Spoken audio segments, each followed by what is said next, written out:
Bu internetdagi mashhur videoni ko'rgan bo'lishingiz aniq, lekin uning to'liq hikoyasini bilarmidingiz? 1980-yil Germaniyaning sokin Lyubek shahrida butun mamlakatni larzaga solgan voqea yuz beradi. Bu hikoya 7 yoshli Anna Buchmer haqida. Anna onasi Marin bilan yashardi. U oddiy, quvnoq bola edi.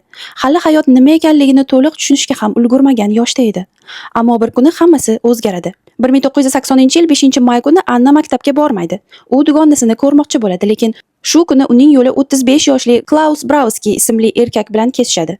Grabowski oddiy odam emas edi. U oldin ham bolalarga nisbatan jinoyat qilgani uchun sudlangan edi.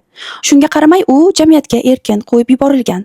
Afsuski, o'sha kuni Anna uyiga qaytmaydi.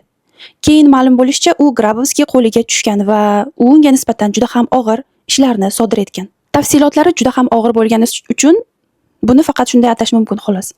Anna o'sha kuni tirik qolmaydi. Bu xabar onasi Marinni butunlay sindirib yubordi. Eng og'iri shundaki, sud jarayonida Grabowski o'zini himoya qilishga urindi. U Anna haqida bo'lmag'ur yolg'on gaplar ayta boshladi. Go'yoki 7 yoshli bola uni ayblamoqchi bo'lgan, undan pul talab qilgan kabi gaplarni gapirdi. Marin uchun bu faqat qizning o'limi emas edi, bu uning xotirasiga ham sud zalida yana bir bor xo'rlayotgandek tuyulardi. 1981-yil 6-mart, sud jarayonining 3-kuni. Marin Buchmer sud zaliga kiradi. U tashqaridan qaraganda sokin ko'rinardi, lekin ichida qanday bo'ron bo'layotganini hech kim bilmasdi. Bir necha soniyadan keyin butun zal muzlab qoladi. Marin o'zi bilan olib kirgan qurol chiqaradi va Grabowski tomonga o'q uzadi. U o'sha joyning o'zida halok bo'ladi. Marin qochishga urinmadi. U qurolni tushirdi va politsiyaga taslim bo'ldi. Bu voqea butun Germaniyada katta bahsga sabab bo'ldi. Ba'zilar uni qotil deb atashsa, ba'zilar esa bu ona adolatni o'z qo'liga oldi deyishdi. Ammo savol juda og'ir edi. Inson o'z farzandining qotiliga qarshi qo'l ko'tarsa, bu adolatmi yoki qotillikmi? Marin keyinchalik sud qilindi.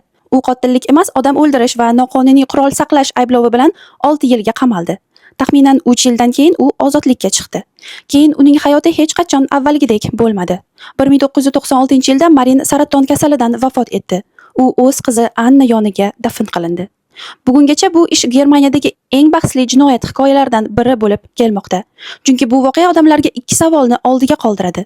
Qonun adolat bera olmaganda inson nima qilish kerak?